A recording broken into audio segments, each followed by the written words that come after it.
주 사셨다, 주 사셨다 찬양의 소리가 넘쳐나는 2019년 이 부활주일 아침에 부활하신 주님의 놀라운 능력과 소망이 저와 여러분들에게 충만하시기를 주님의 이름으로 축원을 드립니다. 우리 성도님들은 초등학교를 다닐 때에 어떤 날이 가장 즐거우셨나요?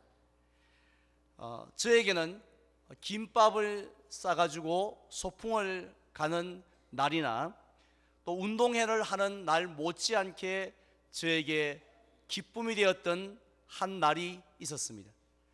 그날은 바퀴가 3개 달린 삼륜차라고 불리는 조그마한 화물차가 이 뽀얀 흙먼지를 일으키면서 시골 초등학교 운동장을 가로질러서 달려 들어올 때였습니다. 왜냐하면 그 삼륜차에는 무엇이 실렸느냐 하면 전교생들에게, 그것도 무상으로 나누어주는 옥수수 빵이 가득 실려 있었기 때문입니다.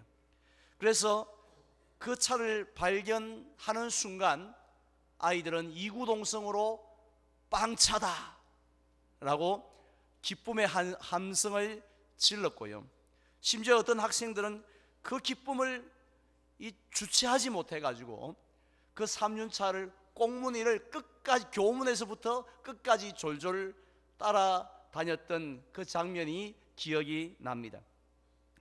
그런데 만약에 그 차에 가득 실려있는 그 빵을 공부를 잘하는 우등생들에게만 준다면, 또 아니면 반에서 수고하는 반장에게만 주었다면 저는 별로 기쁘게 생각하지 않았을 것입니다.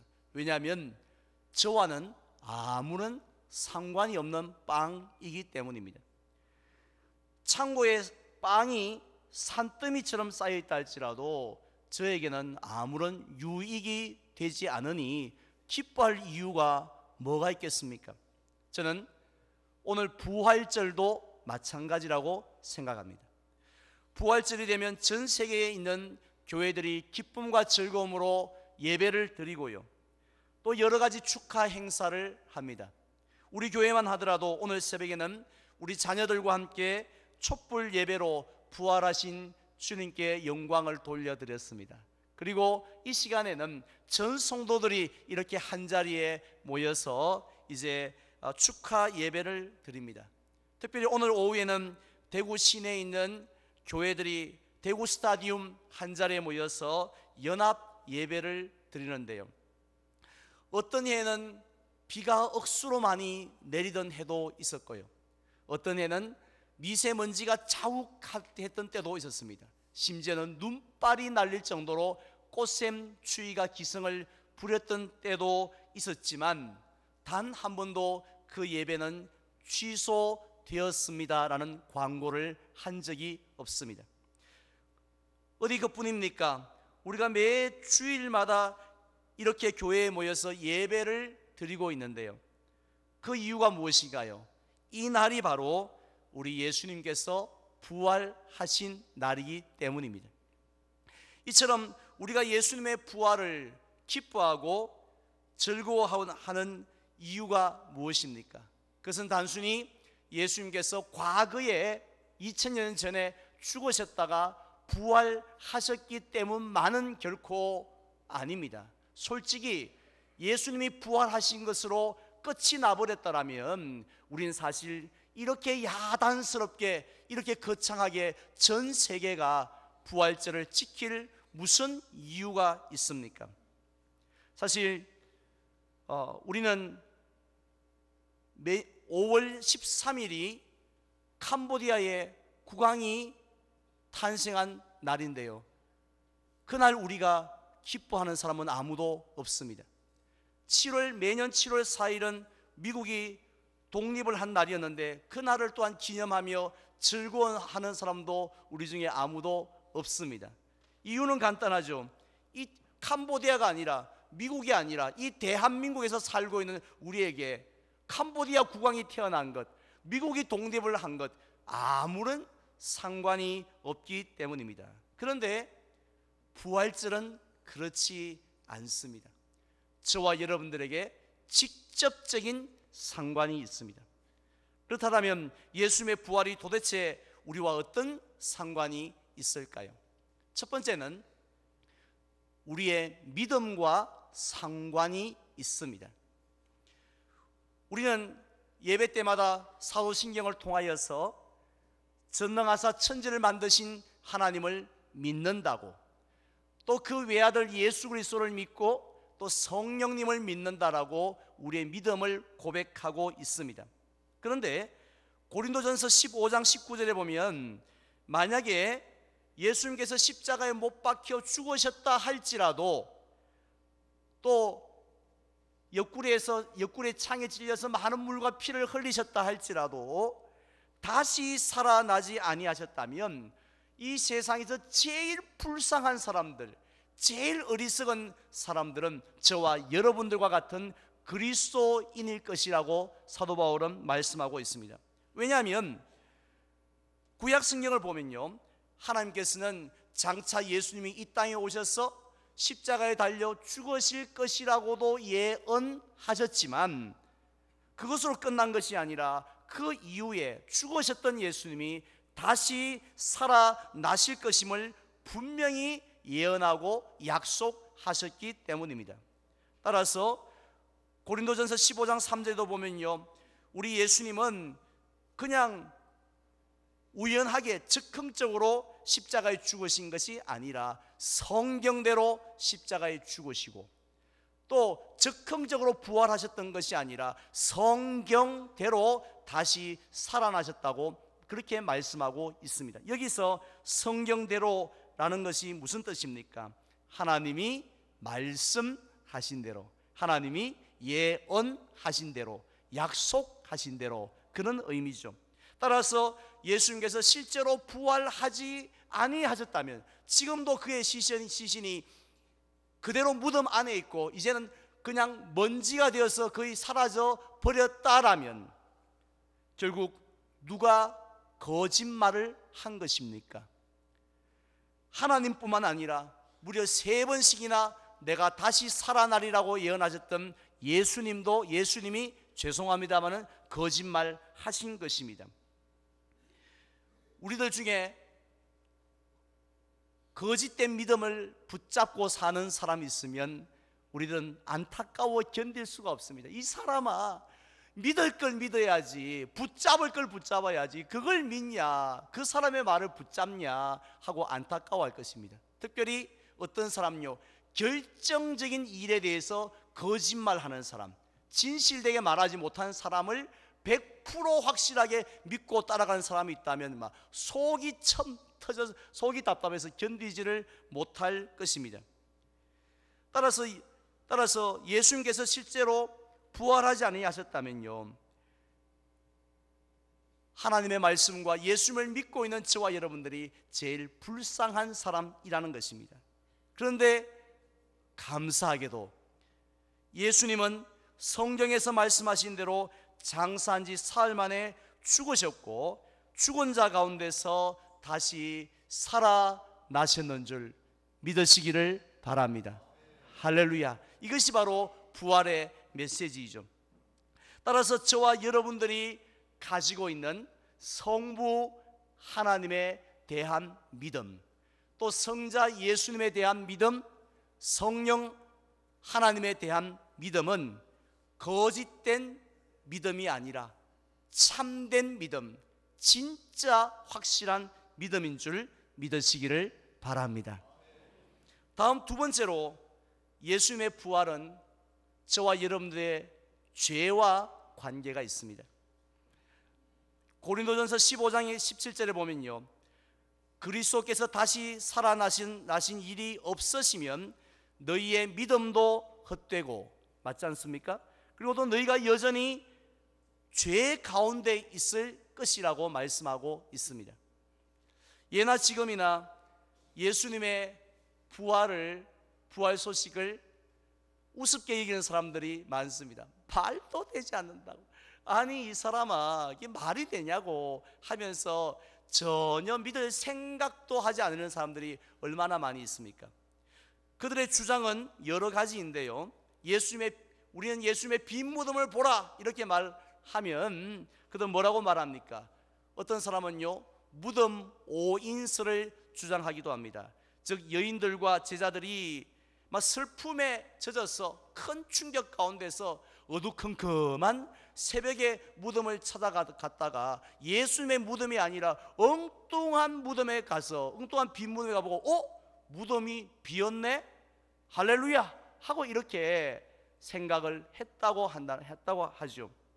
또 어떤 사람들은요 시체 도둑설을 주장하기도 합니다.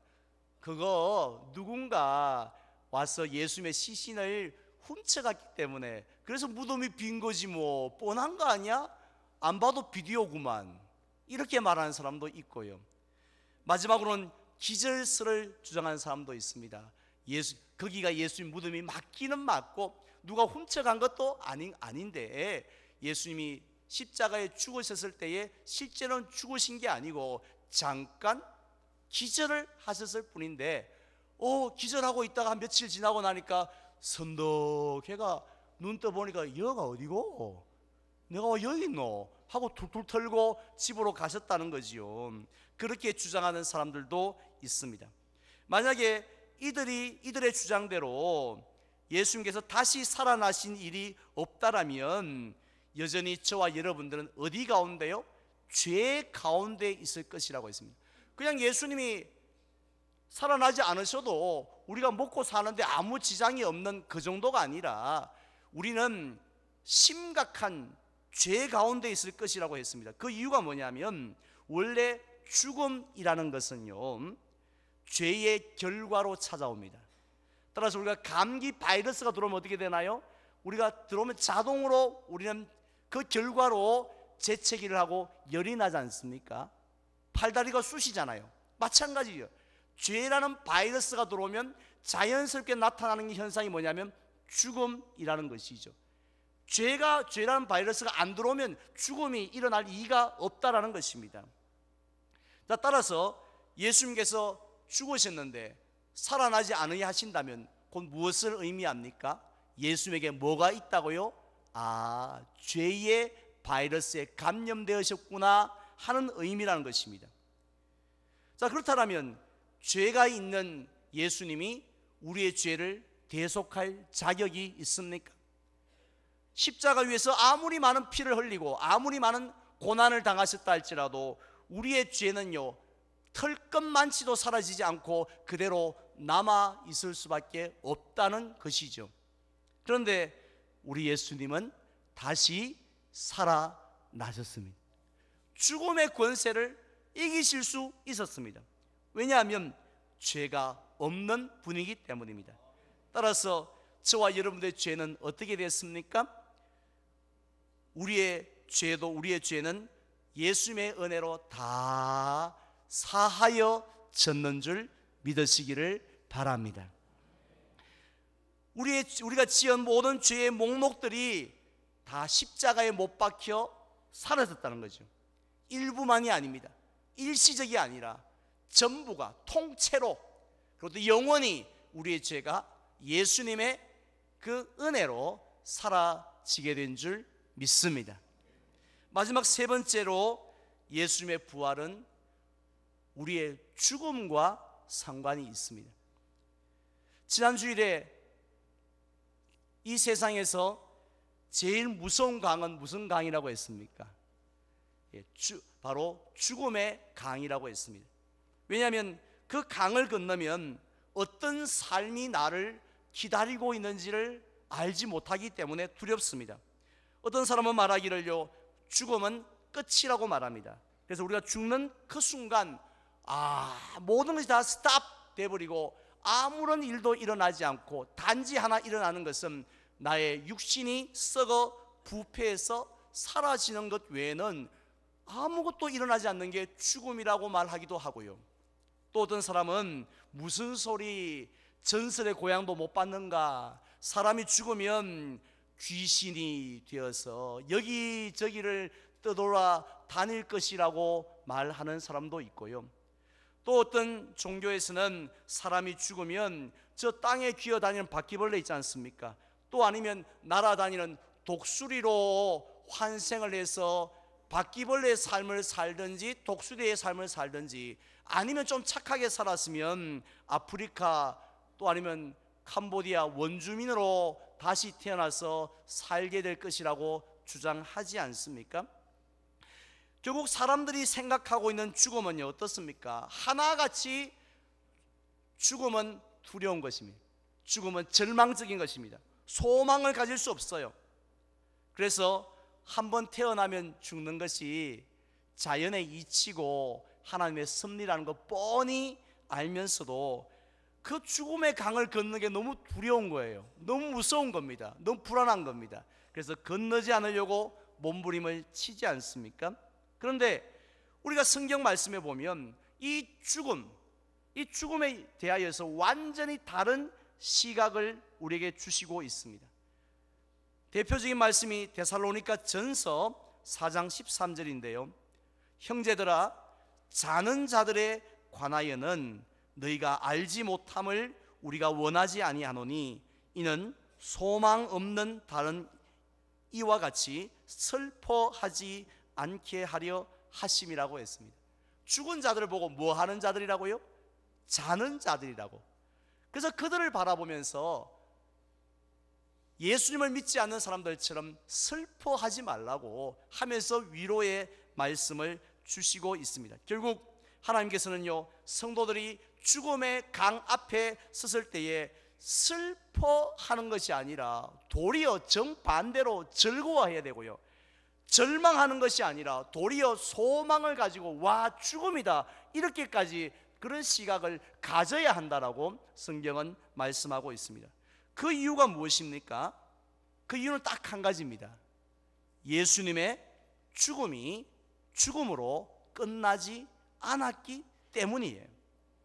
오늘 본문 6절을 보십시오. 분명히 말씀하지 않습니까? 그가 여기 계시지 않고, 여기가 어딘가요? 무덤 아닙니까? 무덤에 계시지 않고 그가 말씀하시던 대로, 즉 약속하신 대로 살아나셨느니라. 와서 그가 누우셨던 것을 보라라고 말씀하고, 라고 천사가 말씀해 주었습니다. 이 천사의 말처럼요, 예수님의 무덤은 텅 비어 있었습니다. 그 후에 우리 예수님은 무덤을 찾아온 여인들을 직접 만나 주셨죠.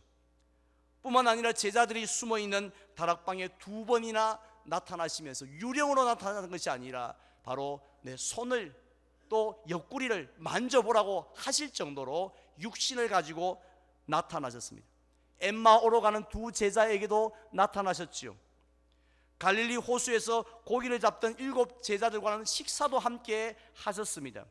나중에는 500여 형제에게도 다 보여주셨다고 했습니다.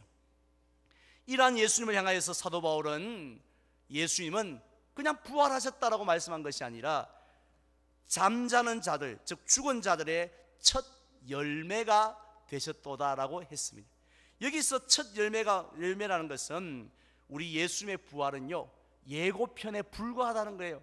예수님의 부활로 모든 게 끝나는 게 아니라 예수님의 부활은 이제 시작종을 땡 치는 거와 같다는 것이에요. 본 프로가 시작한다는 것이죠. 그 본 프로가 무엇입니까?